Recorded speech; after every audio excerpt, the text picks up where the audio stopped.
everybody. If you just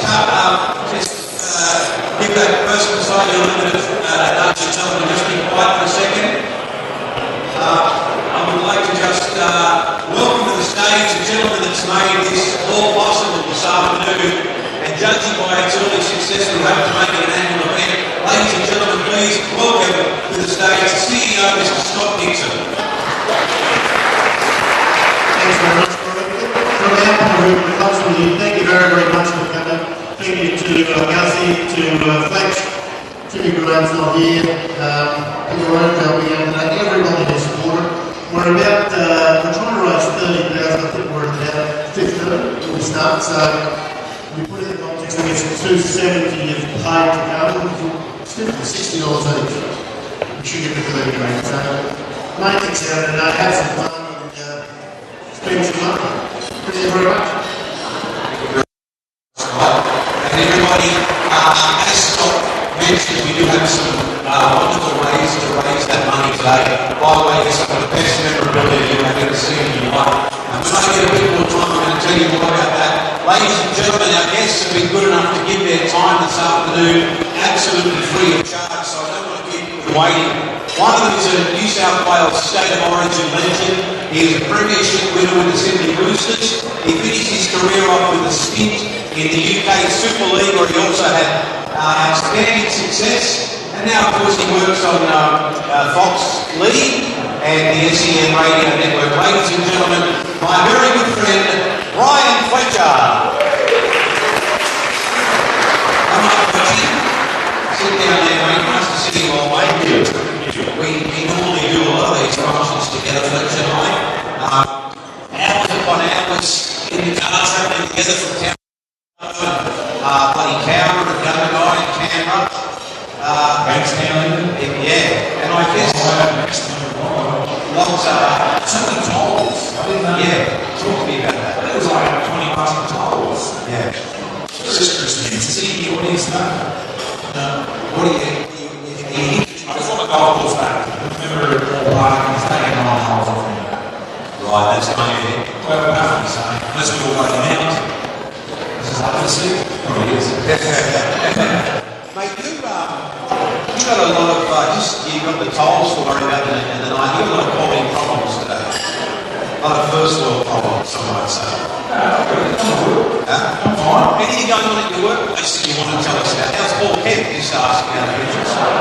Just asking. We've got a new show coming out, Drew 60.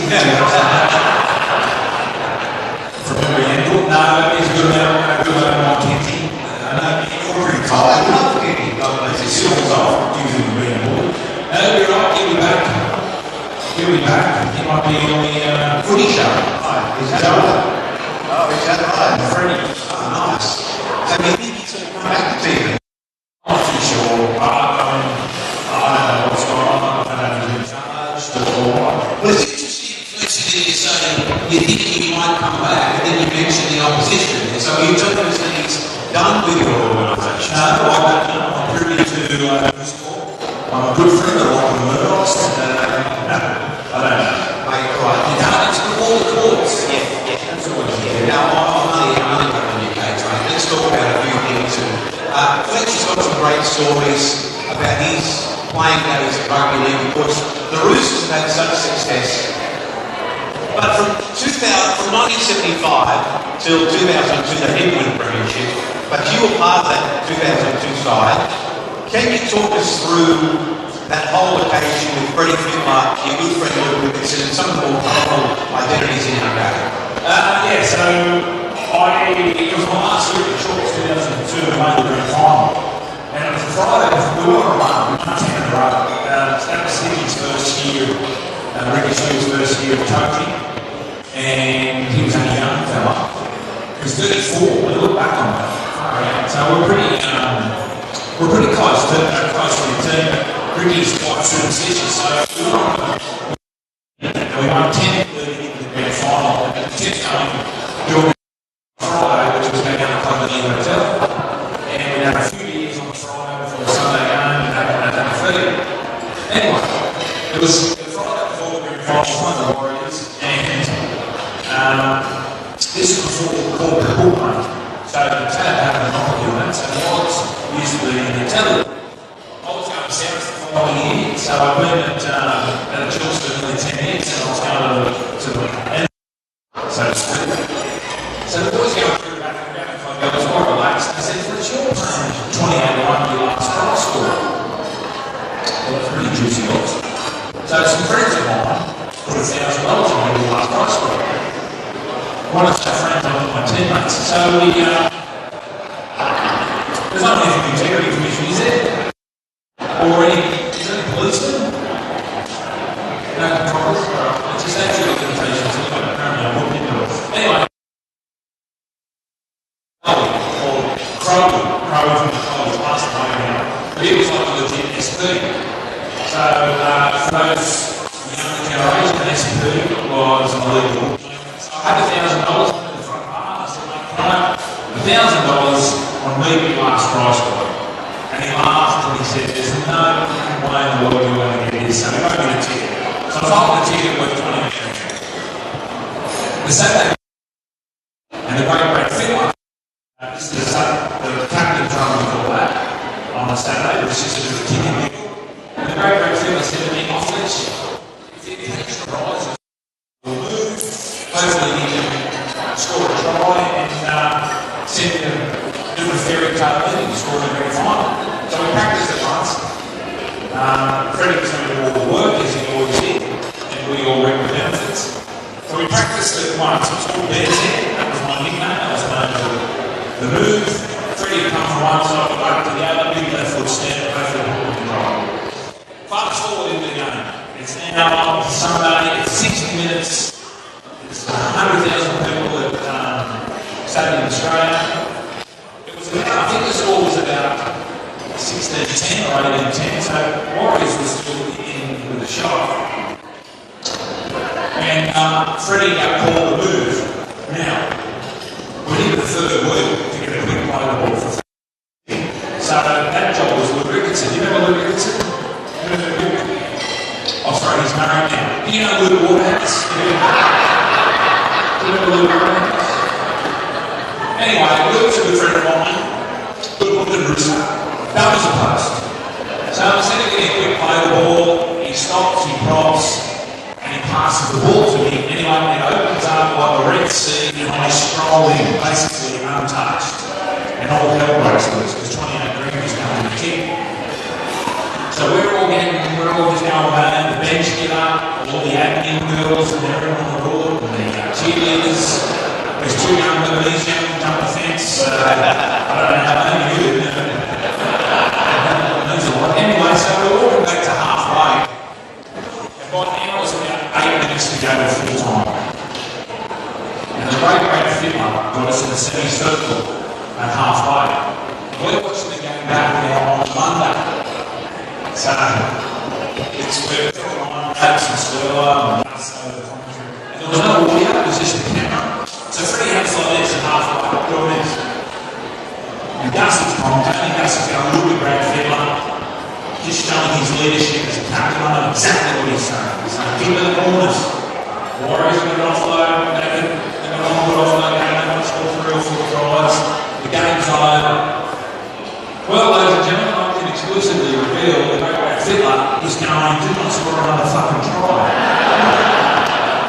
So, go back, go on to YouTube, and watch the last 6 minutes of that grand final 2002, because we did want to score another try, because obviously we wouldn't get the 28 Green. So, we probably should have scored another 3 or 4 tries. Freddie was kicking the ball left foot, was going out and full, just throwing passes because, you know, we wanted to kick it. The only bloke we didn't kick in our team was a great wing. And Wingy was unaware of what's going on. He's a tight ass Wingy. So he didn't get part of it. Anyway, full time whistle blows and we win the grand final, which is an awesome feeling. But I had to go and collect the 28 Green. So we had to open the top bus, taking us back to the Leagues Club at Warren Junction. It's our Legions of fans, all Portland. And we went via the Clovelly Hotel. And to his credit, he knocked on the door, room 28, like I call it, and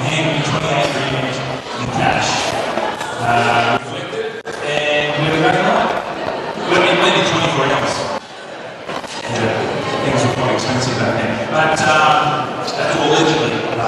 You can't. What do you spend it on?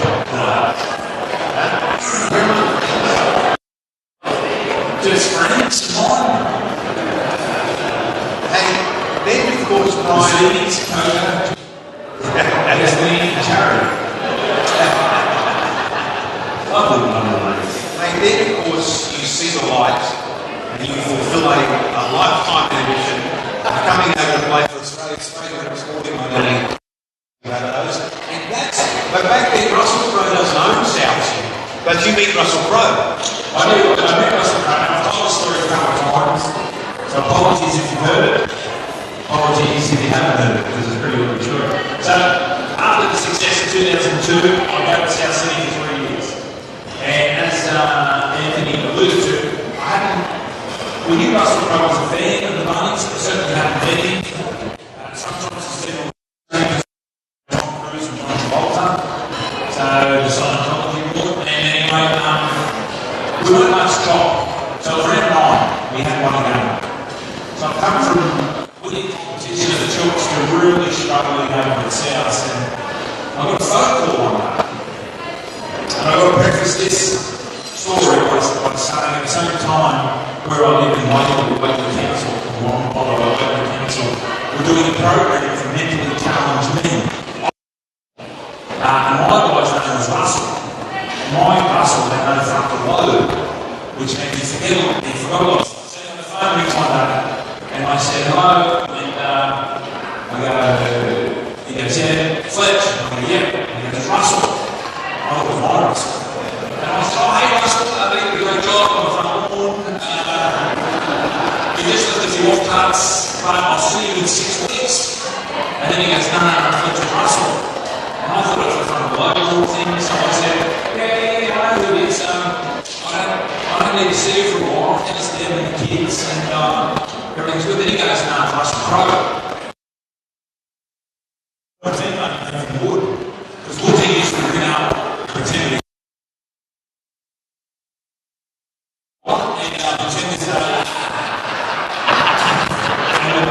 And suck information out of you, so we give up your teammates and yourself. So I started for Russell Crowe. So I said, hey, Russell boy, how are you? And he was going out with Meg Ryan at the time, and I said, hey, how's Meg? How's she in the cot? All that sort of stuff. I said something a little bit more rude, but then it just went quiet. And a couple of octaves dropped. He said, oh, Fletch, it's Russell Crowe. So I've just gone. I was trying to backpedal. Oh, sorry, Russell. I thought it was Woody trying to explain myself, and he just gave it was really short with me. He says, just tell the boys to wear some good clobber. We're going somewhere on Wednesday. Hangs up the phone. So I was the captain. And it was my job to ring around. So, as I mentioned, we hadn't won a game. It was not round 9, hadn't won a game. A bit like South this year. And rugby league players are quite curious. So I ring the boys after 5 or 6 phone calls. They're saying, well, where are we going, Fletch? And I said, look, now I heard when South got back in the comp in 2002, he was going to take that team to the Playboy Mansion. So my imagination starts running a bit wild, and I said, look boys, I think we might be going to Playboy Mansion. By the time I rang Johnny Sutton and Nathan Merritt, who were babies at the time, 18, 19-year-olds, I said, boys, Wednesday, we're going to Playboy Mansion. So that was what I had in my mind. Wednesday rolls around, we're at Redfern Oval. And as I mentioned, we weren't the greatest team in the world, but this training session was the best training session I've ever been involved with. Rep teams, premiership teams, we were flying. Because we think we're going to Playboy Mansion. Training finishes, we get into the old change rooms at Redfern. We're putting on our jeans and our good shirts, and we're talking about who's your favourite Playboy bunny. You know, is it Kendra or Crystal or Helen? I didn't know there was a Helen, but I knew there was a Crystal. But anyway, we're all excited, thinking we're going to go, and Nathan Merritt said, oh, Fletch, I don't have a passport. Now, Nathan's a local Koori kid from Redfern, and he said, I don't have a passport. Anyway, you could hear a pin drop, and they all looked at me. And I said, Nate, don't need one. Private plane. We're going to take off from Russell's house. We're going to land in Hugh Hefner's backyard, in the compound. no security, no immigration, no customs, no worries. And they go, you're right, Flex. And I'm like, fucking look, I'm right. So we're all ready to go. About to walk out the door, one of the boys go, oh, Flex, we're playing Melbourne on Saturday and we're training in the morning. Same reaction, you're a pin drop. And I said, time difference, boys. So we'll fly to LA. We land there on a Tuesday, come back, it's Wednesday. No one knows. No one's done the wires. It was sweet, 24 hours. And they went, you're right, Flex. I went, no, I'm right. So we get on the bus, leave Chalmers Street, thinking we're going back to Mascot. We don't. We head off straight down Elizabeth Street to Woolloomooloo. So we're not going to the airport. But we are going to Russell's house. So Russell lives down there above all those fancy restaurants down at Lou. He lives upstairs. We still haven't met Russell yet, but we get ushered into a room and it's one big table set out for 17 of us. And out from the curtain comes Russell Crowe. And he's quite charismatic. And he said, boys, you haven't been going great. I brought a couple of special guests. And out came Shane Warne and Merv Hughes. And they were quite entertaining. I probably spoke for half an hour and then it was 9 o'clock, time to wrap it up. Warnie's gone home, Merv's gone home, Russell's still there. But then he comes out and he's got his arm behind his back. And he goes, boys, you haven't really gone, you're not going that well, and this stuff has helped me when my time of need. And he pulled out a bottle of absinthe. I don't know if you know what absinthe is. It's a liqueur. They call it the Green Fairy. But this is the Hungarian version, which is quite potent. Van Gogh, the painter, he cut his ear off on it, so it sends you mad. You hallucinate on this shit. So anyway, Russell Brook came down, he poured a shot glass for everyone. I was the skipper. The boys looked at me going to training in the morning. I said, boys, one shot's not going to harm us. Boom. 11 bottles later. We are off our heads. Absolutely blind, and it's one of the, if you ever get a chance to have a drink of this, or have it at Christmas time, it's awesome. You can put up your in-laws then, it's just one of the great drinks. So, it's probably now midnight, and we're all having a great time. We've got a DJ there, and it's just us and Russell Crowe, and we're having a great time. We're talking about Hollywood stories and stuff. Then he grabs me and he goes, hey Fletch, get your best defender. I said, excuse me? He goes, get your best defender, I want to have a game of footy. I went, alright. So Paul Stringer, our front row, I happened to be there, so I just grabbed String and I said, String, we got to humour this bloke, let's just... I go, yes Russell, what do you want to do? And he goes, okay, it's 2-on-2, me and Keith versus you and Paul.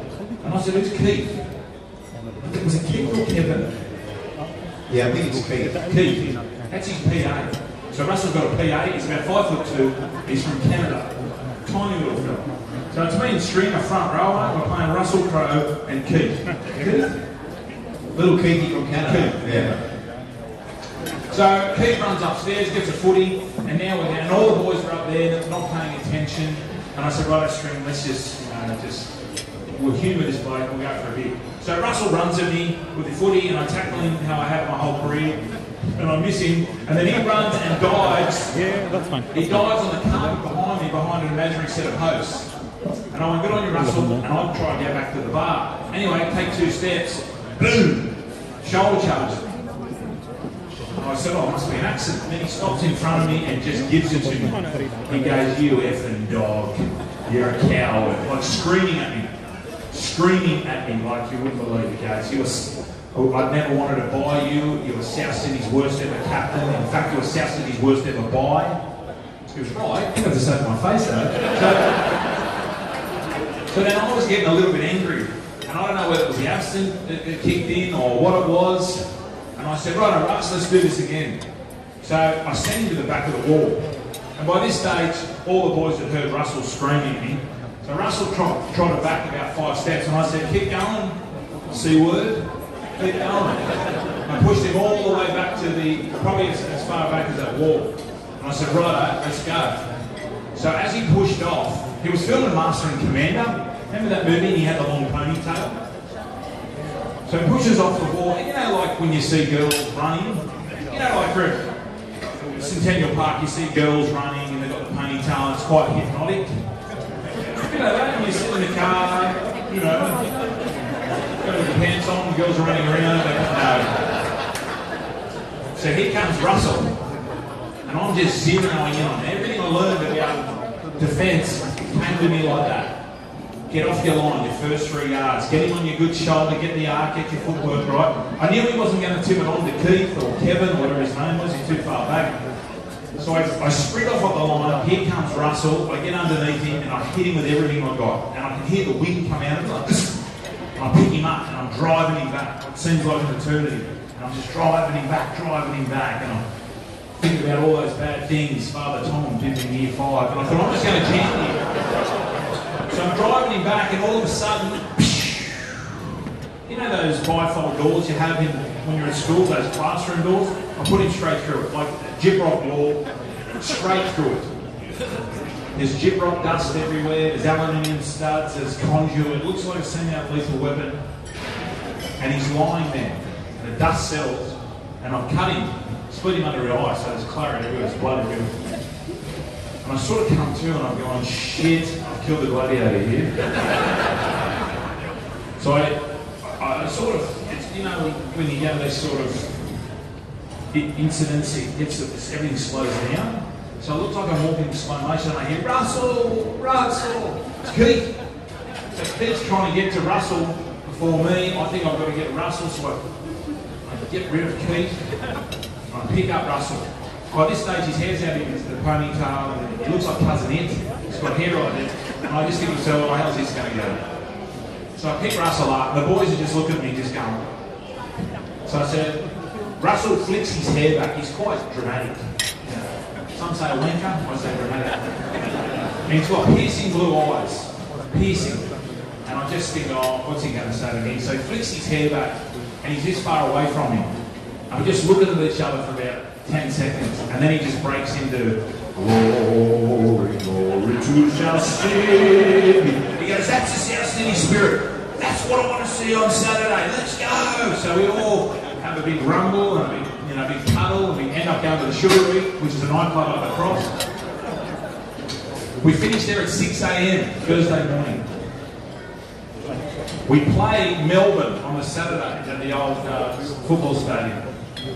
Cooper Cromp's playing, Billy Slater's playing, Cameron Smith, all the big guns. We win 44-10 and do not win another game all year. But that's the Russell Crowe story. That is beautiful. Ladies and gentlemen, Brian Fletcher. Thank you. Fletcher's going to go to another function for his regular employee Fox, so he's given up his time today. Please put your hands together, ladies and gentlemen. He's done that as a favour for Gus.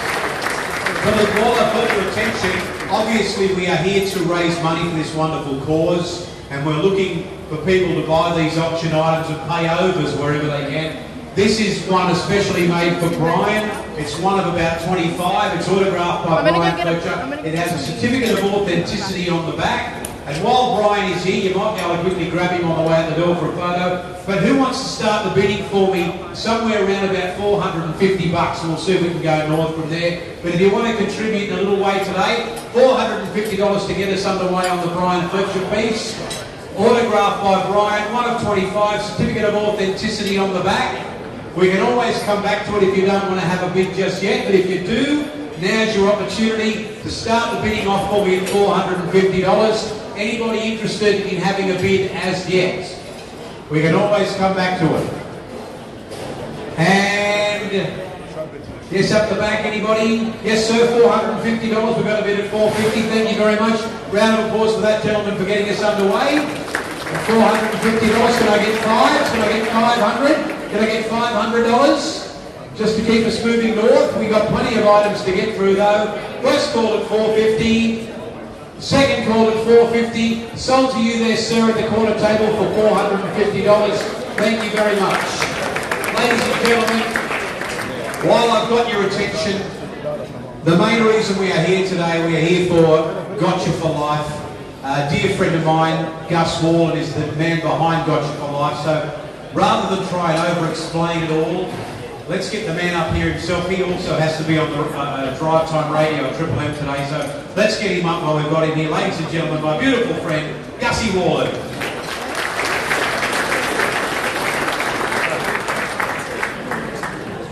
Thank you, everyone. Thanks for coming today. Gussie, I didn't. I wanted to sort of. Well, I want to start with this. Tell us why we have got you for life. What inspired you? Yeah, thanks, Maroon. I lost a mate of mine. He was a bloke that I absolutely loved. He was like a father figure to me. My dad had left the family home when I was quite young, and this bloke took over that role. He was my cousin's boyfriend, then my cousin's husband. I ended up working for him for many years in the corporate space. And I just used to go to him for all the advice that I needed, whether it was as a teenager with girls or questions on subjects I should do at school or whatever it might be. This bloke was my go-to. And I was working for him in the UK for Toshiba, and I got a phone call saying that he had died, and then in the same phone call that he'd actually taken his own life. And it changed my life forever. And what I did was pretty much nothing for about 8 years, and then I was lucky enough to switch jobs, and I was on Triple M Breakfast Radio with Matty Johns and MG, and one morning I decided to get vulnerable and talk about my friend and why I was still so sad and actually very angry with him. And what happened in Triple M that morning was the next 90 minutes after I spoke, we had phone call after phone call of people going, can I tell you my story? It's like we gave them permission to talk about the stuff that we never thought we'd have permission to talk about, the stuff that bangs around in our head, the stuff that we bury in our guts. I gave everyone an opportunity to talk about it. And I remember driving home to my wife and saying, just in our small little show, the grill team on Triple M, we had 90 minutes of back-to-back phone calls. I wonder how many other people are worrying alone. I wonder how many other people don't have the emotional muscle to talk about the stuff that we've been told our lives to man up and shut up. So perhaps we should change that. And I was lucky enough to do a show on the ABC called Man Up, and that really challenged masculinity in this country and why we lose so many blokes every day. And if you don't know the numbers, we lose 7 blokes a day every day. We lose 2 women every day. That's 9 Aussies that woke up this morning, won't wake up tomorrow morning. And on top of that, we have 65,000 attempts a year just in Australia alone. So that's 1 every few minutes. So I don't want to live in Australia like that. I want to try to educate us to be human enough to stick your hand up and ask for help. And so I started Workshop for Life. We're in our 8th year. We've raised $17 million so far. We give that back to people that work in suicide prevention. Because we don't have enough people working in prevention. We're way too much focused on the crisis point. So Workshop for Life is my life really. I do the afternoon show, which I'll be doing a little bit later on the station you and I are on. But that's purely to pay the bills. This is all about trying to make Australia more mentally fit and getting the suicide rate down to 0. You would be testing your mental health every day, Gussie, working with Wendell. That is for sure. Yeah, no, Wendell's a different cat. Depends which Wendell you get. You get a few different times. You know him very well, but he's got a heart of gold, and he's obviously been through a lot lately too, so we've been able to help each other. And really that's what it's all about, is being a really good friend. There's 90% banter and having good times like this, with your table, with your friends, having a good time, but have enough to be able to have a conversation outside of banter when you need it, rather than worrying alone about it, because the numbers will tell us. Those 7 men a day, that's the #1 way to die if you're Australian male. A young Australian male in particular are really struggling at the moment. So surely it's our role to build that emotional muscle up, get mentally fit, so someone can just do that. Stick your hand up and ask for help, because we don't and we shouldn't have to go through life alone. So, see, Gus, this is the point you make. And the first time you made the point to me was about 5 or 6 years ago, when I said to you, what are the signs? And you said, just put the signs aside. People have got to be able to stick their hand up and say, Yeah. you know, if you're not feeling right, let us know. I reckon most people in this room and most Aussies are good people. I truly believe that, and I've travelled all around the world, and I reckon Australia is one of the great countries.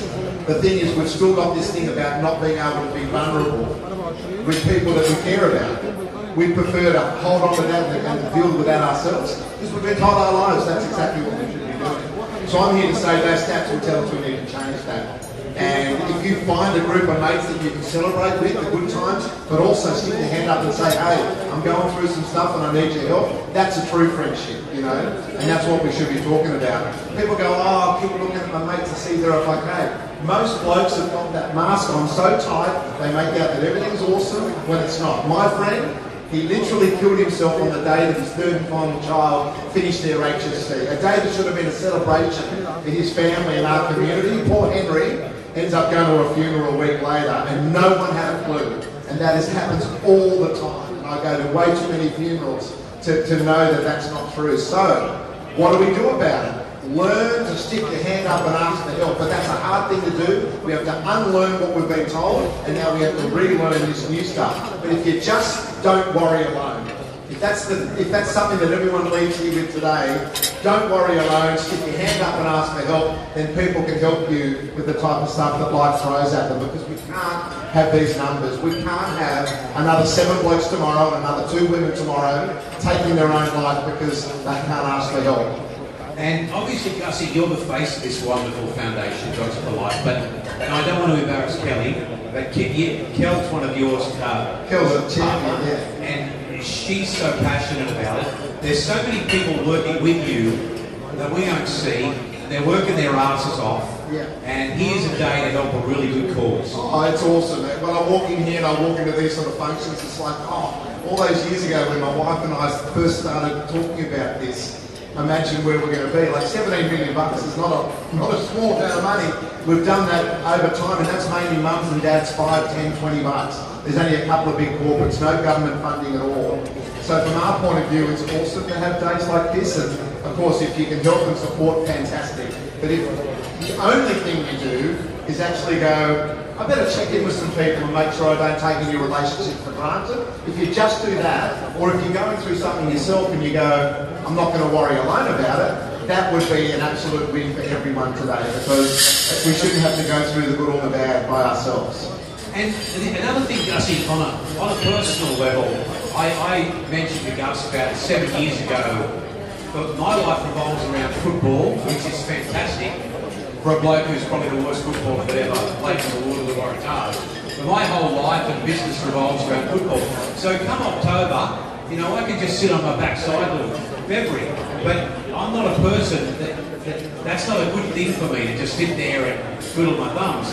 And I said this to you, and you helped me through a really dark spot there, and we got to talking about the link between your mental health and staying physically fit. Yeah, that's why we call it mental fitness rather than mental health, because mental health's got a bad rap. As soon as you hear the word mental health, you go, oh, that's something bad. There's nothing positive in that. But let's talk about mental fitness. Let's talk about mental fitness just like your physical fitness, and let's give you some exercises to work on your fitness so you never get to the crisis point. That's what I keep saying to government. Why we keep throwing hundreds of millions of dollars at the crisis point when we should be working on young kids in schools, allowing them to express themselves, allowing them to be able to talk about their emotions and so forth. So that's where it needs to change around. And just an example of how many cool people are working for us, ambassadors and so forth are working for us. Like today, there's a guy that he won't survive the next month. He's a friend of someone that loves the show on Triple M. And he goes, all he wants is someone from Manly to wish him all the best and so forth. So I ring Jake Trebojevic. It's a tough day for him after last night. He's got his brother, and if you haven't worked out, he's out for 8 weeks out of Origin. So it's a tough time for the Trebojevics. Within 2 minutes, I got a video back from Jake going, hey, Michael, all the best, all the boys are thinking of you. There's so many good people in rugby league. There's so many good people in the world. Why are so many of us worrying alone about stuff? Man up and speak up. Human up and speak up rather than holding it all in. That's what Mateship Life's all about. And everything that gets raised today will go into those type of things. We go to 150,000 students last year at schools, sporting clubs, corporations. We're out there in every state, every single day. Well, Gussie, I think that, you started at Triple M in 2008, I think, 2009. Yeah. And I honestly, mate, I don't think you know how much we all love you there, mate. Men and women, you really do pry the best out of people, and I love you, mate. You're a legend, and to be here today with this wonderful club and to support your cause, it's an honour, mate. Oh, well, thanks, Maroon, and thanks everyone for coming. I hope you have a fantastic day, fantastic lunch. Look after the people at your table, and most importantly, work out who are the most important people in your life, and let them know before you head hello tonight. Send them a text, tell them I love you, I'm thinking of you. Do something, but just do not let any relationships that are important be taken for granted. I would love a moment back with my mate to tell him how much we love him and help him through what he was going through, but he never gave us a chance. You don't want anyone that you love worrying alone, so make sure you don't do it yourself. And if it means you get a bit vulnerable and get on the front foot, tell people that you're going through some stuff, that'll open up a really good conversation. Ladies and gentlemen, Gus Warman.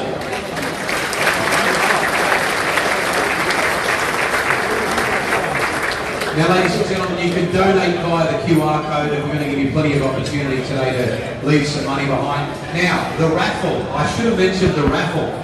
Over here to my left, there are some wonderful raffle items. 2 Exeskies, a Weber barbecue, some all sorts of different memorabilia and merchandise. Why don't you just go over there and have a little bit of a look? And so we're going to you'll get the opportunity to buy some raffle tickets. Make sure you do. Yeah, like all sorts of things here. Beautiful wine packs and hampers and champagne and Johnny Walker Blue Label, core vouchers, Centre of Excellence vouchers, Oz Arab Media vouchers, all sorts of things over here. So make sure when the girls come around that you buy a raffle ticket.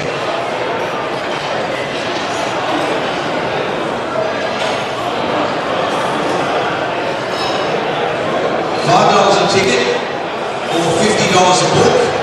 Would encourage you to buy a whole book. And we'll take a short break later.